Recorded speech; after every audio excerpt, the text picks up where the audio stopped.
کس قدر انسان بھولے پن کا شکار ہے۔ سب سے پہلے جو دھوکہ دے گا، سب سے پہلے جو ڈسے گا، سب سے پہلے جو اوروں کا ہو جائے گا، اسے کو مال کہتے ہیں۔ اور آج سب سے زیادہ محبت ہمیں کس سے ہے؟ اسی مال سے ہے۔ دیکھو تو صحیح، بے وفا سے کتنا دل لگایا۔ انسان آج اگر کسی کا قتل کر رہا ہے مال کی لالچ میں، اللہ اکبر، ایک انسان کسی انسان پہ جادو کرا رہا ہے تو مال کی لالچ میں، ایک انسان کسی کی عزت کے در پہ ہے مال کی لالچ میں۔ مال کتنا عزیز ہے کہ سگے ماں باپ سے بھی جدائی پیدا کرا دیتا ہے مال۔ آپ کو نہیں پتا، اللہ کرے راجستھان میں یہ حالات نہ ہو، لیکن دنیا کے یہ حالات ہیں۔ ماں اور بیٹے میں صرف مال کی وجہ سے اختلاف ہے۔ ماں بیٹے کا منہ نہیں دیکھنا چاہتی، بیٹا ماں کا منہ نہیں دیکھنا چاہتا، باپ بیٹے کا منہ نہیں دیکھنا چاہتا، بیٹا باپ کا منہ نہیں دیکھنا چاہتا۔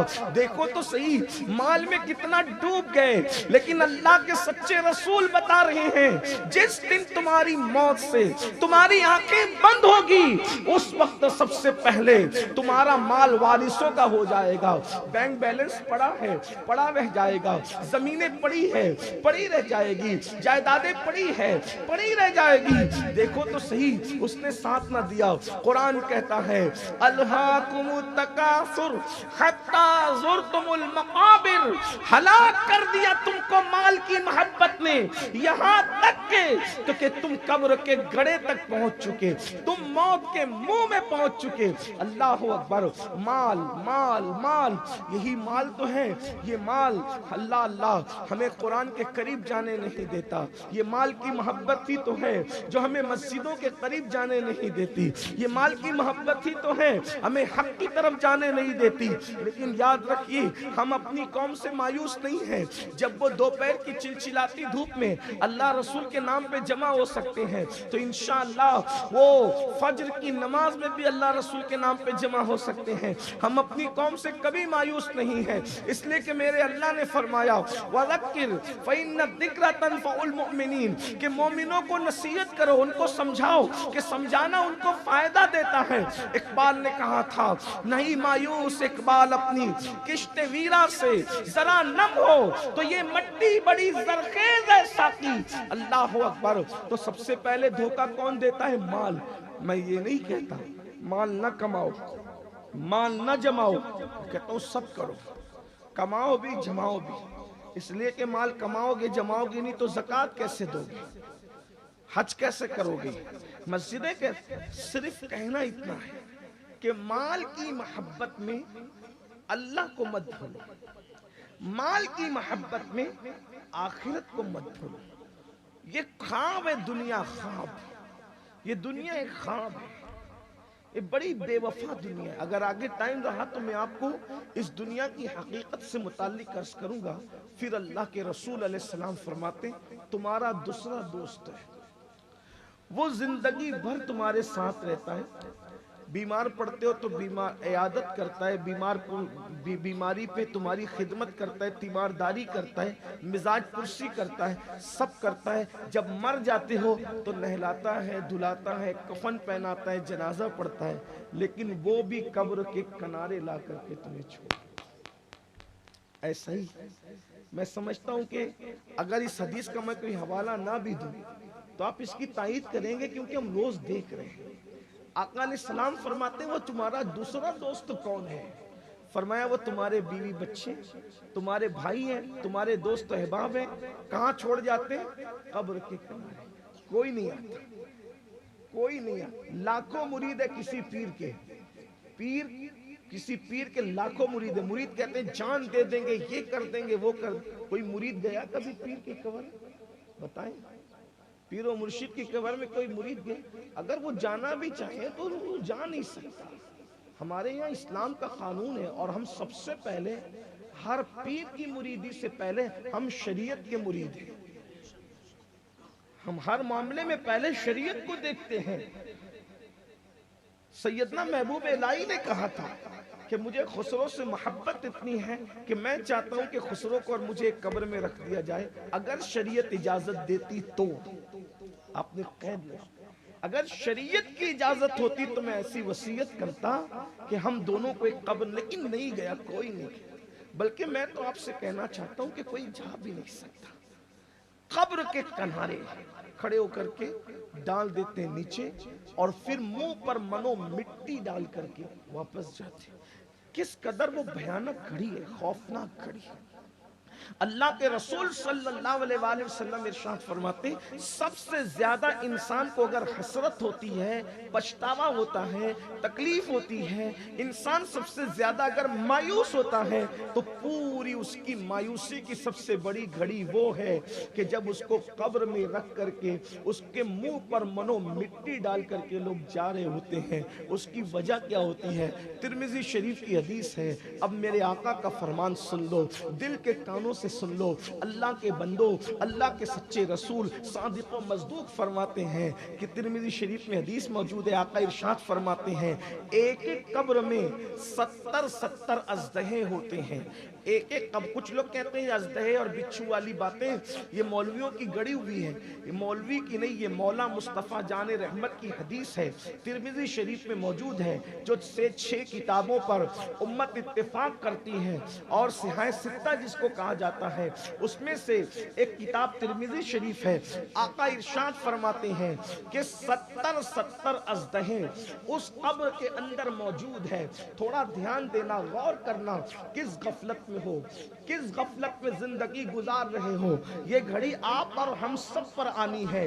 اتنے کتنے بھی محل ہو، کتنا بھی دولت ہو، کتنی بھی اولادیں ہوں، کتنی بھی عزتیں ہوں، فرماتے ہیں 70 اژدہے ایک ایک قبر میں موجود ہے. اور آقا ارشاد فرماتے ہیں ایک ایک اژدہے کی طاقت اتنی ہے کہ اگر وہ پھنکار دے تو اس کی سانسوں کی گرمی میں اتنا زہر ہے کہ قیامت تک زمین پر اناج نہیں اگ سکتا، قیامت تک زمین پر دانا پیدا نہیں ہو سکتا. لوگ ہیروشیما اور ناگاساکی کے زہریلے بموں کی بات کرتے ہیں.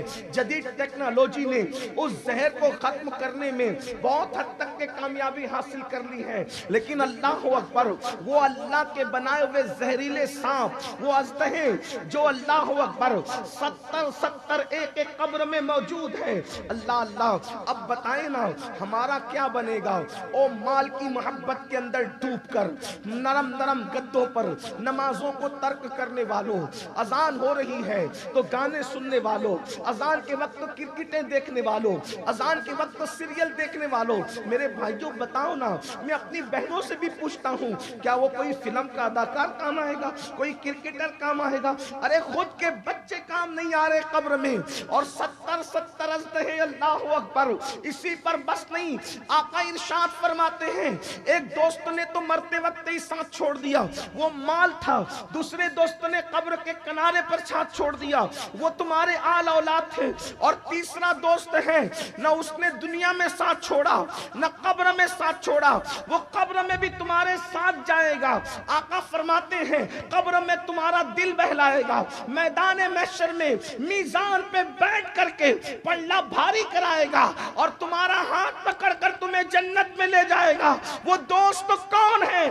آقا فرماتے وہ تمہارے نیک اعمال ہے، اعمال. اب آپ مجھے بتائیں جو سب سے بے وفا ہے اس سے زیادہ پیار، جو سب سے زیادہ با وفا ہے وہ اعمال کے لیے کوشش کرتے ہیں. بتاؤ عمل میں کتنے پیچھے ہیں. قبر میں جو دل بہلائے اس کے لیے وقت نہیں، اور جو مرتے ہی ساتھ چھوڑ دے اس کے لیے کوئی سعودی تک جا رہا ہے، کوئی دبئی تک جا رہا ہے، کوئی دلی کلکتہ تک جا رہا ہے. اللہ اکبر. میرے بھائیوں مال ضرور کماؤ مگر اعمال بھی کمانے کی کوشش کرو، اس لیے کہ وہ 70 اژدہے. اللہ اکبر. اس کا خاتمہ ہونا کیسے ہے؟ اللہ اللہ. قبر کا عذاب حق ہے، اہل سنت کا عقیدہ ہے. اور یاد رکھنا اللہ کسی کو بھی قبر کے عذاب میں مبتلا کر سکتا ہے، وہ قادر و قیوم ہے.